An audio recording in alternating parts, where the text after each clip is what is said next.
नमस्कार, स्वागत है आपका स्पॉटलाइट हरियाणा में। मैं हूं वैशाली चौधरी। सरकार की तमाम योजनाओं के बारे में या उपलब्धियों के बारे में 600 दिन, 700 दिन, ऐसे तमाम जो दिन गिनाते हैं सरकार उनकी उपलब्धियों के बारे में, तो सरकार का पक्ष तो हमने हमेशा दिखाया और लगातार दिखा रहे हैं कि सरकार ये दावा कर रही है या सरकार इन उपलब्धियों के बारे में इतना कुछ बता रही है। लेकिन मुद्दा ये है कि जब तक हम विपक्ष का वर्जन नहीं जानेंगे कि एक्चुअली क्या सरकार की ये उपलब्धियां हैं या फिर दावे कुछ हैं या हो कुछ और रहा है, इन तमाम चीज़ों के बारे में हम विस्तार से अगर किसी से जान सकते हैं तो वो हैं कांग्रेस से राज्यसभा सांसद दीपेंद्र हुड्डा से। उनसे बेहतर इस तमाम चीज़ों के बारे में कौन बता सकता है। तो सबसे पहले हम दीपेंद्र हुड्डा का स्वागत करेंगे। दीपेंद्र जी, सबसे पहला सवाल मेरा केंद्र से जुड़ा है। आपने सीधे सीधे केंद्र पर एक आरोप लगाया, अगर मैं कहूं कि मोदी सरकार पर, कि देश की गहना रूपी जो संपत्ति है उसको सरकार बेच रही है। देखिए, आज अर्थव्यवस्था का इतना बुरा हाल हो चुका है इस सरकार में जी। कि पहले तो मैंने इसकी तुलना करी है कि भाई आज पहले तो देश का जो मध्यम वर्ग है, गरीब आदमी है, आज बेरोजगारी से, महंगाई से इतना त्रस्त हो गया कि उसको अपने घर के गहने बेच के अपना घर चलाने पे, अपनी कहते हैं बच्चों की शादी करने के लिए, अपने स्वास्थ्य का कोई ना कोई अपने कहते हैं हेल्थ सर्विसेज के लिए अपने घर के गहने बेचने पड़ रहे हैं। वही स्थिति आज देश की इकोनॉमी की भी ले आए। इतना बुरा परिस्थिति में देश की अर्थव्यवस्था है। अगर आप 89-90 की बात करेंगे, 1990 में आरबीआई को अपना सोना गिरवी रखना पड़ा था, लेकिन देश की राष्ट्रीय संपत्ति तब भी बेचने की नौबत नहीं आई थी जी। आज आपने जो ये नेशनल मॉनेटाइजेशन प्लान लेके आई सरकार, उसका पीछे क्या कारण है? वो सबूत इस बात का है कि आज सरकार चलाने के लिए पैसे नहीं है। अच्छा, मतलब आपको ये लग रहा है कि अर्थव्यवस्था इतनी बुरी हालत में पहुंच गई है? नहीं, मेरे को लग नहीं रहा। बजट के बीच में जी जो बजट दिया उसके बीच में क्या सरकार ने ये तो लेके आई सरकार प्लान कि भाई हम ये लगभग जो है 30,000 किलोमीटर के नेशनल हाईवे बेचेंगे, हम लगभग देश की 450 ट्रेन बेचेंगे, हम एनटीपीसी के पावर कारखाने बेचेंगे, सारी चीज आई जी। लेकिन क्या सरकार ने बताया कि ये पैसे कहाँ जाएंगे? सरकार के पास जो आएगी तो पैसे कहाँ जाएंगे? क्या नई परियोजना लेके आएंगे? क्या देश के लोगों को राहत दी जाएगी? कोई नया इंफ्रास्ट्रक्चर डेवलपमेंट होगी? नहीं। ये सारे, क्योंकि आज स्थिति कर्जा इतना ले लिया है सरकार ने पिछले 7 वर्षों के अंदर, और एक के बाद एक, पहले डिमोनेटाइजेशन हुआ जब उस समय देश की अर्थव्यवस्था लंगड़ा गई। आज आपको याद होगा जब रुपए वाली जो परिस्थिति आई, उसके बाद जीएसटी का क्रियान्वयन गलत हुआ, उससे और लंगड़ा गई। और जो कोरोना काल में जब दुनिया के तमाम मुल्कों ने बड़े धैर्य के साथ लॉकडाउन किया, लॉकडाउन में मध्यम वर्ग को, छोटे व्यापारी को, किसान को राहत दी साथ के साथ, ताकि इकोनॉमी ठीक चलती रहे। हमारे देश में आनन फानन में ऐसा लॉकडाउन, किसी को कोई राहत नहीं। तो आज अर्थव्यवस्था की स्थिति गंभीर है, इतनी गंभीर है कि जो है आरबीआई ने जो अपना सोना गिरवी रखा था 1990-91 में, वो स्थिति नहीं है। अब तो देश की संपत्ति को जो है बेची जा रही है। देश की संपत्ति को गिरवी रख के प्राइवेट प्लेयर्स को जो के माध्यम से पैसा लेके, और उससे केवल देश की सरकार कैसे ना कैसे चलाई जाए, ये स्थिति आ गई है जो देश के लिए चिंतनीय सिचुएशन। और आपने ये भी कई बार कहा है, हमारे से ही आपकी बात हुई है कि आपने कई बार इन मुद्दों को उठाने की राज्यसभा में कोशिश की, लेकिन आपको बोलने तक नहीं दिया गया। मैंने बजट में, आप बजट की मेरी स्पीच सुनी? जी जी बिल्कुल सुनी है। तभी बजट की मेरी स्पीच में मैंने ये सारी बात कही थी। मैंने कहा ये जो आप बजट लेके आए हैं, अगर इकोनॉमी अपटिक नहीं होती, अगर इकोनॉमी के अंदर जो है, अगर जो अलग अलग सर्विसेज, मैन्युफैक्चरिंग, अगर वो सेक्टर्स अपटिक नहीं करते, कृषि क्षेत्र तो 3 सेक्टर्स हैं बेसिकली, जैसे इकोनॉमी में आपको पता है, कृषि, मैन्युफैक्चरिंग, सर्विसेज, तब तक देश के पास इतना कर नहीं इकट्ठा होगा, सरकार के पास इतना टैक्सेस नहीं आएंगे कि जो सरकार बजट लेके आई थी उसको सपोर्ट किया जाए। बजट लेके सपोर्ट अगर नहीं आएंगे तो सरकार के पास 2 चारे हैं। एक तो बड़े स्तर पर सरकार पैसा छापे और उसको करे, जिससे महंगाई बेकाबू हो जाएगी। जो आज महंगाई की स्थिति है, जी, सरकार जितना छाप सकती थी पैसे भी छापे आरबीआई के माध्यम से, मगर उससे महंगाई की स्थिति आज बिल्कुल बेकाबू के नजदीक है। अब आगे किस प्रकार से क्या करे, तो सरकार ने कहा कि 70 साल में जो जो कुछ संपत्ति राष्ट्रीय संपत्ति बनी है उसको कैसे निचोड़े और उससे सरकार चलाए। मैं इसीलिए कहना चाहता हूँ ये जो नेशनल मोनेटाइजेशन प्लान आया है ये प्रमाण है दो बातों का। एक तो प्रमाण इस बात का है कि जो कहते थे कि 70 साल में कुछ नहीं हुआ, अगर कुछ नहीं हुआ तो ये 6 लाख करोड़ आप जो आपने बाजार में लाके खड़े कर दिए सरकारी संपत्ति के माध्यम से, 6 लाख करोड़ कब बने आप बताइए। दूसरा प्रमाण इस बात का है कि आज की अर्थव्यवस्था न सिर्फ गंभीर है परिस्थिति, आईसीयू में आप अपनी 70 साल की कमाई को निचोड़ कर जो है आप अपना काम चला रहे हैं। ये देश को इस बात को लेकर चिंता होनी चाहिए। जी रुक एक छोटे से ब्रेक के लिए जारी है स्पॉटलाइट हरियाणा दीपेंद्र हुड्डा के साथ, बने रहिए हमारे साथ।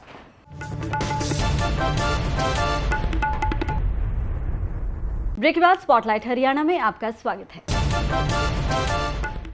मेरा इसी से जुड़ा सरकार का जो पक्ष है वो भी मैं रखना चाहूंगी। सरकार का ये कहना है कहीं ना कहीं कि जो खराब आर्थिक हालत में पहुंच गई थी, जो सरकारी संपत्तियां थी उनको बेचा जा रहा है ताकि उनको रिहैबिलिटेट या एक कहते हैं ना कि पुनरुत्थान की जो स्थिति होती है वहां तक लाया जा सके। इस पर आपका क्या कहना है? मैं आपसे यही सवाल पूछता हूँ जी, खराब कौन खरीदेगा?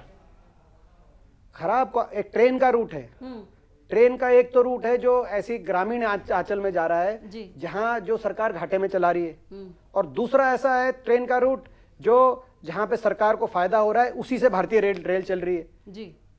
अगर खरीदार आएगा कौन सा खरीदेगा? जो निजी खरीदार आते हैं वो ये पूरी दुनिया के अंदर, ये कोई हिंदुस्तान में नहीं, वो निजी खरीदार जो है अपने घाटे के लिए नहीं, वो अपने फायदे के लिए आते हैं। और इसीलिए कई ऐसे सेक्टर्स होते हैं जो जिस सेक्टर्स में जो है सरकार का अहम रोल है। हमें निजी क्षेत्र के पक्ष में हूँ, निजी क्षेत्र की अहम भागीदारी हमारे देश की अर्थव्यवस्था में होनी चाहिए। लेकिन कई ऐसे जैसे मैं कहते हैं स्वास्थ्य सेवाएं हैं, स्वास्थ्य सेवाएं हैं। अब मेदांता का अस्पताल जैसा जो अस्पताल है वो गुड़गांव में तो बनाएगा लेकिन क्या किसी देश के ग्रामीण अंचल के अंदर वो बनेगा?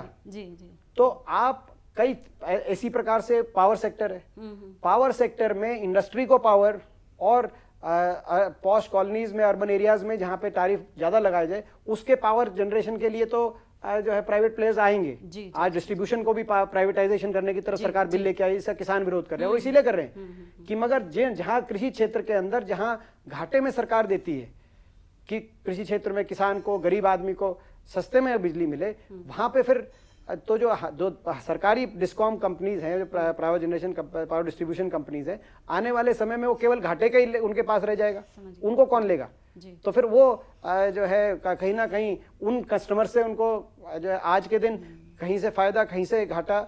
ऐसी रेलवे की बात है, ऐसी जो है हाईवेज की बात है, ऐसी एयरपोर्ट्स की बात है, पोर्ट्स की बात है, तो बैलेंस करके इकोनॉमी चलती है। जी। मगर यहाँ पे ये एक ऐसा बड़ा प्राइवेटाइजेशन प्लान ले आए जो मैं समझता हूँ कि लॉन्ग टर्म में हिंदुस्तान की परिस्थितियों को देखते हुए वो सही आर्थिक दिशा नहीं है। प्राइवेट सेक्टर का स्वागत है, प्राइवेट सेक्टर आए मगर नियंत्रण से आए। ये अनियंत्रित निजीकरण हिंदुस्तान की परिप्रेक्ष्य में मैं नहीं समझता उचित है। जी, आप बहुत व्यस्त हैं, मुझे पता है, आपको जल्दी भी है, इस वक्त आपको निकलना है, लेकिन कुछ एक सवाल बड़े बर्निंग से हैं। आज जो बीजेपी के प्रदेशाध्यक्ष हैं ओपी धनखड़ जी, उन्होंने मीडिया से बात की और उन्होंने एक चीज़ बताई है जिस पर मैं नोटिस लाना चाहूँगी। उन्होंने कहा कि जो किसान बैठे हैं, जो बॉर्डर पर किसान बैठे हैं, जो आंदोलन कर रहे हैं, उनकी वजह से हरियाणा के जो इलाके वहाँ पे नशा बढ़ रहा है। ये बहुत बड़ा बयान है, बहुत बड़ी बात है। इसको आप किस तरह से देखते हैं? मैं नहीं मानता कि जो है उन्होंने ये बयान दिया होगा, क्योंकि मैं बिना सुने क्योंकि मुझे बड़ा आश्चर्य है अगर वो किसान पे इस प्रकार की बात वो कर रहे हैं जो है, तो कहीं ना कहीं मैं पहले बयान सुनना चाहूंगा। अच्छा। क्योंकि मेरे को विश्वास नहीं है। नहीं, हमने सुना एक्चुअली, तभी मैं आपसे वो ठीक है, मगर क्योंकि उनका एक बैकग्राउंड है जी। वो भी कृषि आंचल से एक उनके जो है बिलोंग करते हैं कहीं ना कहीं, तो मुझे विश्वास सा नहीं हो रहा कि वो ये उन्होंने बोला होगा। मगर ऐसा बोला है तो दुर्भाग्यपूर्ण। जी। अब एमएसपी पे थोड़ी बहुत बातचीत हो जाए, बस मैं छोड़ दूंगी आपको। एमएसपी पे जो फिलहाल जो न्यूनतम समर्थन मूल्य पे वृद्धि हुई है उसको आप किस तरह से देखते हैं? क्या जायज़ है? क्योंकि सरकार का दावा है कि जो बढ़ोतरी हुई है वो हरियाणा को देख के, बल्कि दूसरे लोग एग्जाम्पल ले रहे हैं, तो और जबकि कांग्रेस लगातार, हुड्डा साहब की बात करें इस पे मेरा सवाल पूरा कर लीजिए। हुड्डा साहब का ये कहना है कि नाकाफी है, आप भी बोल रहे हैं कि नाकाफी है, क्या कहेंगे? नाकाफी नहीं, नाकाफी तो है ही, मात्र 2% बढ़ाई गई, आपने देखा। और कहते हैं नहीं, लेकिन जो बड़ी है उसको तो आप मानिए ना, आप उसको भी नकार रहे हैं कांग्रेस सीधे तौर पर। नहीं, आप अगर महंगाई 6% बढ़ी इस साल, और आपने जो है कहते रबी की फसलों में औसतन 2% गेहूं इसमें शामिल है, तो आपने गेहूं में 2% है, पिछले साल 2.2% थी, तो फिर उसको नाकाफी नहीं बताएं तो क्या काफी बताएं? हर साल महंगाई जितनी बढ़ती है, आप एक पत्रकारिता में हैं वैशाली जी, आपकी तनख्वाह अगर उससे महंगाई जितनी भी नहीं बढ़ी, सही बात है, तो फिर आप कितने साल लगेंगे आपको सड़क पे आने के लिए? नहीं, मैं आपसे सवाल पूछ, या किसी भी एम्प्लॉई से सवाल पूछता हूं, कोई अच्छी कंपनियों में काम कर रहे हैं, अगर हर साल जितनी महंगाई बढ़ती है उतने प्रतिशत भी नहीं बढ़ा रहे आपकी, तो यहाँ किसान जिसको कहा कि फसल का भाव और आमदनी दुगनी करेंगे 2022 तक, 2022 अगले साल 2022 आ गया है, तो ये डिक्लेयर फसल के भाव डिक्लेयर से ये कब कहा गया? 2016 में। तब कितना था गेहूं का? 1500 जी, 1500 से बढ़कर जो है बल्कि 1550, 1500 बढ़ के 3100 होना चाहिए था। अगर दुगनी का वायदा था 2015-16 में प्रधानमंत्री जी ने कहा 2022 तक आमदनी दुगनी करेंगे जी। आमदनी दुगनी कैसे होगी मेरे को आप बताइए? डीजल का भाव दुगना हो गया, यूरिया का भाव दुगना हो गया, उससे तो आमदनी दुगनी नहीं होगी, वो तो खर्चे दुगने हो रहे हैं। महंगाई दुगनी होगी, उससे तो आमदनी किसान की दुगनी तब होगी जब जो न्यूनतम समर्थन मूल्य उसको मिलेगा वो दुगना होगा। और वो दुगना कब तक होगा? 2022 तक 3100 होना चाहिए था गेहूं का, मगर कितना हुआ? अब 2000 भी नहीं हुआ मुश्किल से। जी। तो कहने का मतलब ये है कि इन्होंने अपने एक और वायदे का इतना जो है, इतना जो ये उसकी पोल खुलवाने का काम बीजेपी ने, ये जो न्यूनतम समर्थन मूल्य की घोषणा हुई है, एक और वायदा जुमला साबित हुआ। स्वामीनाथन कमीशन जुमला साबित हुआ किसानों के लिए, आमदनी दुगनी करने का वायदा जुमला साबित हुआ किसानों के लिए। तो आज मैं समझता हूं कि ये ना सिर्फ नाकाफी है लेकिन तिरस्कार है। अगर महंगाई से भी इतना कम आप बढ़ा रहे हैं तो मैं समझता हूं देश का किसान स्वाभिमानी है, इतना भी आप मत बढ़ाओ। आप क्यों मजाक के देश का किसान का उड़ाने का काम करते हैं? बड़े दुर्भाग्यपूर्ण है। और जो है ये किसान इसको आने वाले समय में अपने तिरस्कार का बदला इस सरकार से जरूर लेगा। रुक रहे एक और छोटे से ब्रेक के लिए, आप बने रहिए हमारे साथ।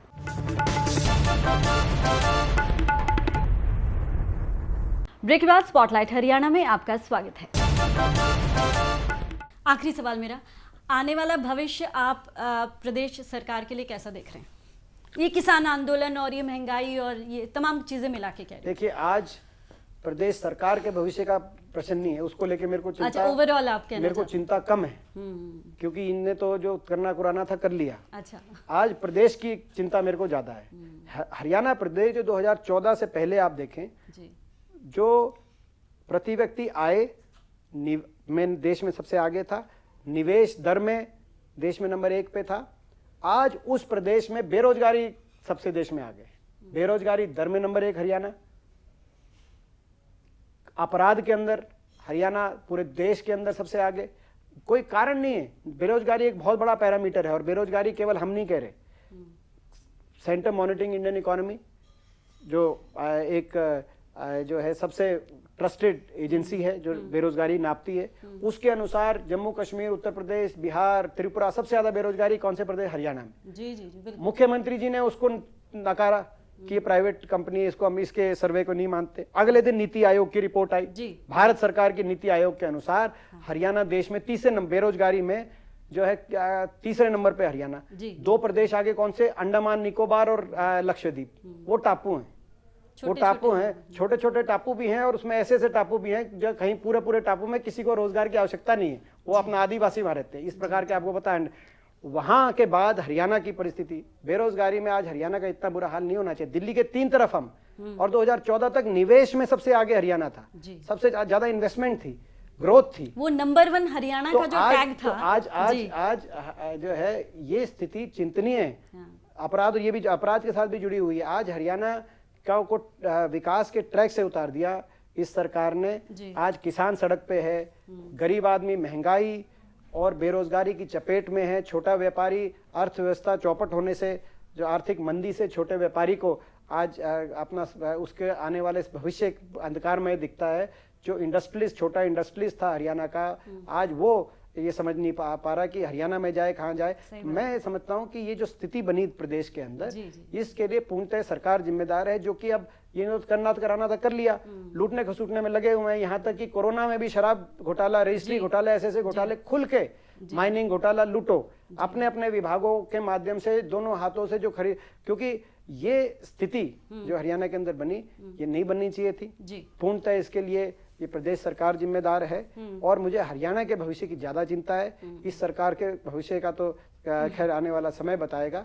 लोकतंत्र में मैं समझता हूँ कि ऐसी सरकारें ज्यादा नहीं टिका करती। मैं प्रदेश के लोगों के भविष्य की हमें चिंता है।